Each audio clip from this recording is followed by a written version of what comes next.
Hi, welcome back to the channel, Michelle, and today I'm going to be doing a homeschool update. So we just finished our first 6 weeks of our homeschool year. This is our third year homeschooling, and this video is all going to be about my 10-year-old fifth grader. If you want to see other videos, I have made one for preschool, I've made one for first, second grade, but this is all about fifth grade. So we're going to start with my daughter's schedule. Again, made this using Canva. Super easy. This hangs by our calendar so the kids know exactly what comes next, what's going on in the week. I've often been asked if I have a planner for my fifth grader, and the answer is no. She just looks off this list, she knows exactly what goes next, and our flow is pretty similar. If you want to see kind of how her day looks, I do have a recent homeschool day in the life video you can watch if you want to see this in action. But I would say our schedule has been going really well. She has definitely hit the year where she is doing a lot of independent work, and that's great. But I want to also say that with that, you also need to do your due diligence as the teacher and make sure you're checking work right away. It's very easy to give them that freedom and think they know what they're doing, and either they skip things or make mistakes. So just make sure you're definitely checking your work every single day. One thing she does is she will pile up her work and usually put it on my desk, and she likes to call it my homework, that I have to do all the corrections, and I think that's funny, but she likes saying it that way. I think putting it that way kind of makes it fun for them, giving mom homework. But that way I'm checking everything daily to make sure there's no gaps, there's no falling behind, that letting her have that freedom of making sure she knows what she's doing, I think is important.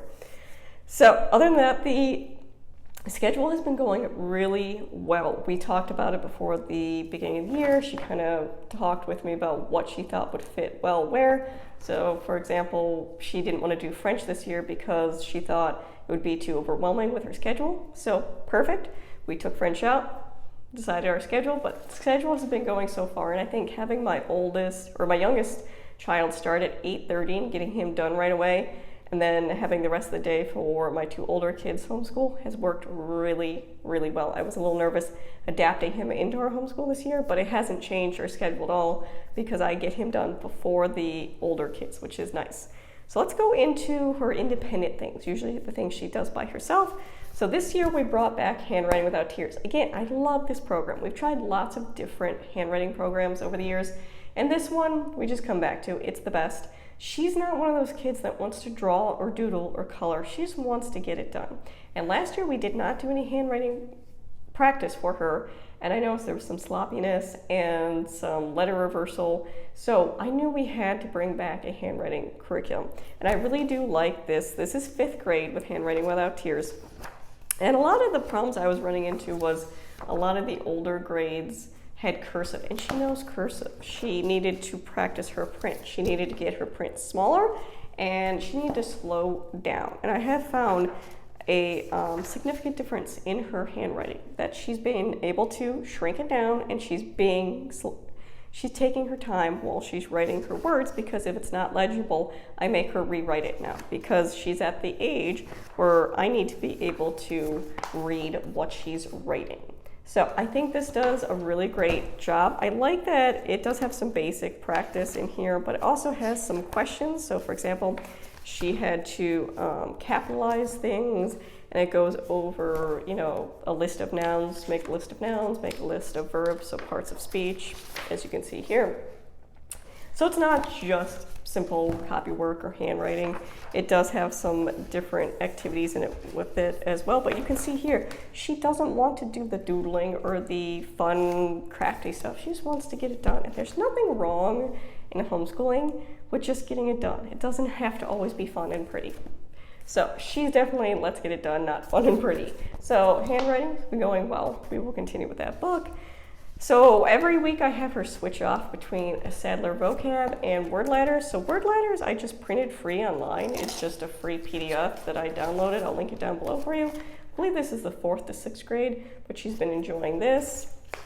So one week she'll do a page of word ladders every week, and the next week she'll do Sadler vocab. And again, language arts is her natural subject, so she excels in it. Finding things to challenge her has been difficult, but I really do like Sadler vocab. I do like that it's simple, easy, and it's words that I think are definitely on her age, or at her age level. And again, I check them every day, make sure that it's correct. She does a page a day. Simple, easy, independent. The other subject that she's doing is health this year. So last year we used a Harcourt health book for 4th grade. It was great. This year we're concentrating on puberty, and you can see my resources for that. I'll link it up above. So we are working through this together. And last year we did this with both my 6 and 10-year-old, and it's for ages 4 up.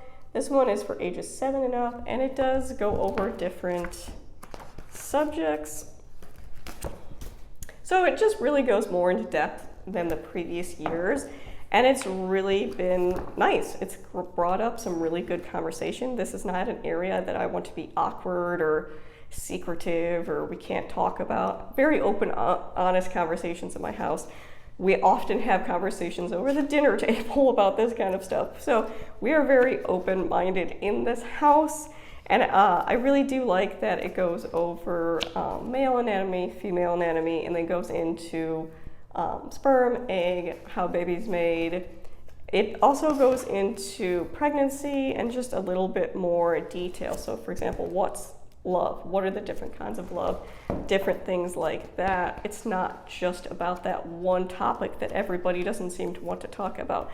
But again, I like the visuals in here. I think it's kind of graphically pleasing to the children to read, and it's age appropriate. There's nothing in here that I would be uncomfortable sharing with my child, be that as it may. So this is where we are right now. I'm pretty open-minded, so that says a lot. But it's bringing up questions that she's having, but it's also giving her accurate information that's age appropriate. And it goes over different, birthing and things like that, which is not new to her. When I was pregnant with my son, who's now 3, she was reading my What to Expect While Expecting book. And I do like that it goes over different types of families and things like that, so it's inclusive. But this is our first book we're going through. The next one I will update when we go through that, but if you watch her curriculum video, I go through every single book we'll be going through. So this is just a refresher of what we went over last year, but with a little bit more information. So this has been going really well, really good discussion and questions have been coming from this. And I really appreciate that she's comfortable coming to me with these questions. It's not awkward or weird, especially since she's getting to those preteen years, that she's coming to me, which I think fostering that relationship is the most important. So having open conversations and definitely making sure it's not awkward on my end, because it's not. These are human functions that everybody does. It's not awkward. Let's talk about it. Let's discuss. So that's been going well. Next, on to language arts, which is probably her largest section. So she is finishing up Michael Clay Thompson, and this is the Grammar Island. She does the sentence analysis. I have her do 2 a week, and this is just kind of like sentence diagramming, but I much prefer the way Michael Clay Thompson teaches it, because instead of writing lines and like connecting things and trying to remember where things go, it's simply just writing the parts of speech on the bottom. So for example, she did this and was a fish. It's a noun, ate, verb, the adjective. So she puts parts of speech down there, and then she finds the subject, predicate, if it's independent clause, dependent clause, prepositional phrase, things like that. And again, that's all taught in Michael Clay Thompson. But she can pick it out from the sentence. And I think this way of teaching just makes a lot more sense than trying to find all the little lines that go everywhere. I never did sentence diagramming in school, so I've never found it particularly helpful. And then I do have this little sheet that I printed off. That goes over the little abbreviations so she can remember that. But she does it. And I think it has really kept that fresh in her mind, especially because as she gets more into writing, I think understanding how the parts of speech work and how to write a good sentence, you need to understand the parts of a sentence first. We are continuing through the Mud series. This is the novel series that Michael Clay Thompson wrote. And again, I love these. Yes, you need the parent manual. It has the discussion questions and quotations from the characters in here.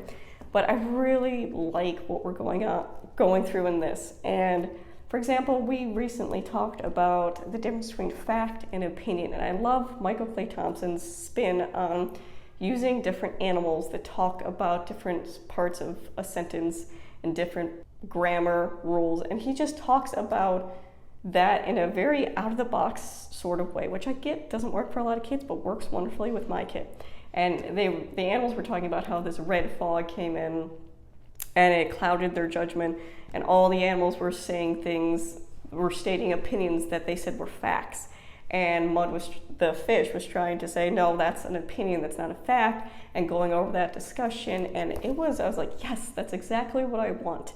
And I love that Michael Clay Thompson addresses the fact that there's a difference between opinion and fact, and that he's really fostering critical thinking. And I think that's wonderful. Critical thinking is something I think is really lacking in homeschools, and I think something that needs to be addressed more, that instead of teaching this is what you should think, teaching to the whole child and really letting them have an opportunity to bring out the perspective and opinion, but teaching the difference between opinion and fact. So these have been really good. I really enjoy them. She enjoys the stories, and I really like that it's kind of like higher end literature. It's not dumbing it down for the kid. It's using words. You can see in here, it will have definitions on the bottom of the page, like placid, and it's written in here. It's not dumbing it down.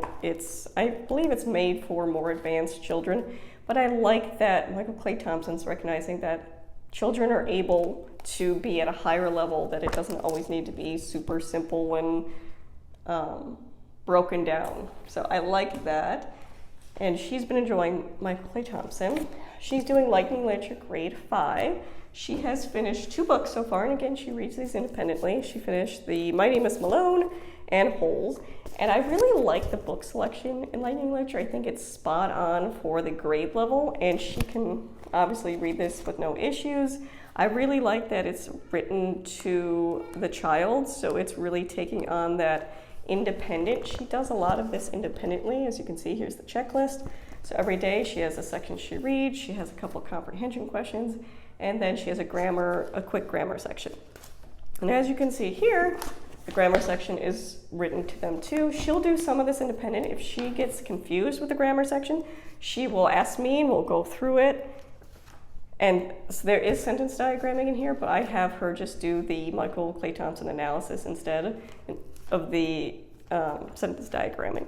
But I think it's gone really well. I like the independent aspect of it. I really do, because she excels in language arts. She can go off and do her own thing. But again, checking her work to making sure she's understanding. There were a couple of times she didn't understand the grammar lesson, and I had to go back and explain it to her. We do not do the writing component of this. I switched it out for IEW, but I think this is a great independent language arts program for her, and it fits her really well. She likes the book selection. She wants to watch the movie for this now. And again, I think it's a wide variety of literature that she definitely reads a ton, but this exposes her to books she might not necessarily pick up.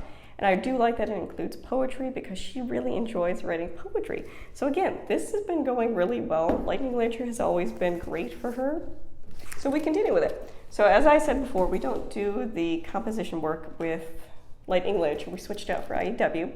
And she is on week 14. I believe it's a 24-week program, and this has been going really well. So the last time I talked about this, I was a little concerned of the repetition of because it teaches all the same topics as the previous level. She did that last year, but it is going more in depth. And I've seen that, again, something between weeks 6 and 8 with the first level and the second level. I always question if I made the right choice, but it was. So one thing I really liked, and I think people critique about IEW, is that it doesn't really teach the child how to use their own writer's voice, which I have to disagree. I think when you understand the structure of how to write a paper, it makes it so much easier to get your thought process from your head to the paper. And I've seen that in my child. She was a reluctant writer before we started IEW. So there was one assignment in here where they had to write from pictures. They had to create their own stories. They were given 3 pictures, had to create a story, fill out all their stuff. And she created this really elaborate, I would say it was like a Lifetime movie, if you know what that means, very dramatic. That preteen stuff's coming out.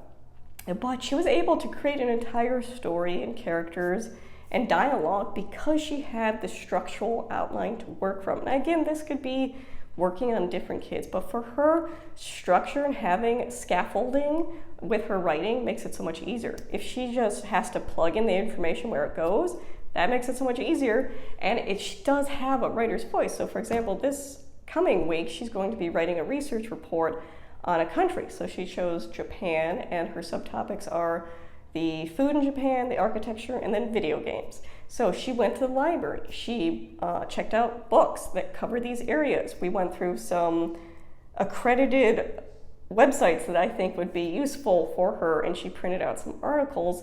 Next week, she's going to be highlighting the information and writing an actual research report, which is a great skill, being able to transfer that information into your own words and write it down on paper. And again, she can do all the dress-ups, as they're called, the ly adverbs, the who, which clause. All these things are just habitual to her. They're like second nature, and she doesn't have to think, and it does improve her writing. She has absolutely no problem writing a 5-paragraph essay in 2 days.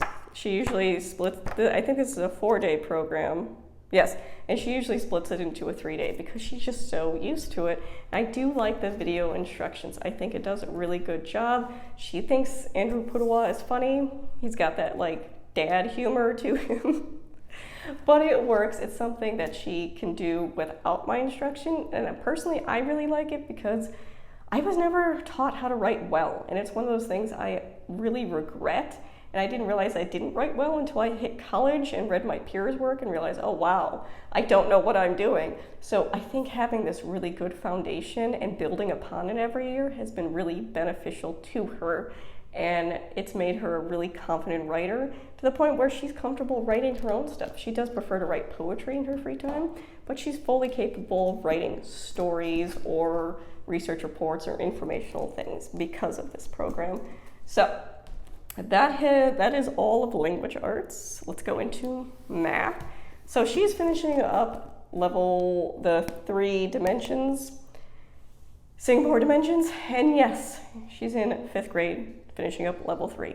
She was in public school, K through 2nd, and because of that, there's some substantial math gaps. So her 3rd grade year started 2nd grade and went slowly because we had math anxiety and a lot of things surrounding math and perfectionism, so we had to really go slow. Now she does the math book, or the textbook and the workbook in the same day. We do the textbook lesson together, and the workbook she does independently, but it's gone really well. And the question is, am I concerned of the leveling? No, for a couple of reasons. One, dimensions is ahead. Honestly, they go really deep into conceptual math. It's not just skimming the surface. She's doing things that she's just finished a geometry unit. Those are some upper level geometry she's doing, honestly, looking at kind of like 3-dimensional objects and pieces are missing and being able to find the area of it, finding certain sections of it. It's asking some challenging questions and really forcing the student to understand what it is about, opposed to just understanding an equation or just trying to find the answer. So I do think that because it's hitting multiple levels of that math, it's helpful. It's a mastery program, so she's going to hit it deeper, which is good because she needs the repetitive practice. Sometimes there are a lot of workbook problems, and I'll just cut it in half if I think it's too many, or if she's struggling, she'll do more of them. So I can really pace it to her, which is nice. And with the leveling, not only is dimensions ahead, but it will level out in middle school for her. I've tracked her along to, what middle school would look like if she'll be prepared for algebra in freshman year, and it'll be completely fine. It will completely work itself out in middle school. On top of that, every year I do keep, the beginning of the year, I make a checklist of skills that I want my children to learn that year, and a lot of that comes from my state's educational requirements. So this is what you should be learning for 5th grade math. These are the areas you should be covering. And last year she covered every single area she was supposed to for 4th grade, and she was doing this level. And the only thing she didn't cover was ratios. Other than that, we covered every single thing for 4th grade in this level. So I'm not concerned about the leveling, just that she understands it and she's getting that deep conceptual math. And again, it's touching on really higher levels of math, which I like. So I don't worry about that. But she's doing well. Textbook lesson she'll do, workbook lesson independently. She likes the independence of it. I would say this has been great for her, and it's something we will continue to do. Now, the only other thing she does independently is piano. That was her choice. And we're using Hoffman Academy, and we do the paid membership. I use the free version for myself to teach myself piano, but I got the paid membership before it went in price because it went up in price. I believe on October 1st, it's going up in price, just so you're aware. And I like that the paid membership has the music theory because, again, I never, besides like elementary school, that's the amount of music I took, I don't remember most of the stuff I learned, so I like that it has all the music theory worksheets in it. I like that it has the games that they can play to practice different things. I like the flashcards, so it just has a bunch of information on top of music sheets to practice from. So she's currently practicing this one, and I usually have her do it 4 days a week. One day she'll do a lesson, she'll practice the following 3 days, and that's been working really well, and she's been enjoying it, and it's to the point where I'm ahead enough in the program to help her when needed, but I'm not the one directly instructing her. So she's been enjoying learning piano and trying out different songs, so that has been going really well. So her individual stuff, she takes horseback riding lessons, and that's been going well. That is something she's been doing for almost 2 years now, and I think that, again, builds on the confidence. It's her own thing. We have our co-op classes that we do, and if you want to see what classes we plan for co-op this year, let me know. I will make a video for that if you guys are interested. But co-op is going well, and we start Lego Coding Club in October, which is a Lego league with using Legos to learn how to code, and it's just a lot of exciting things, but she's doing really well, and I love to see that independence coming out of her. She's naturally that being the oldest child and being a carbon copy of me.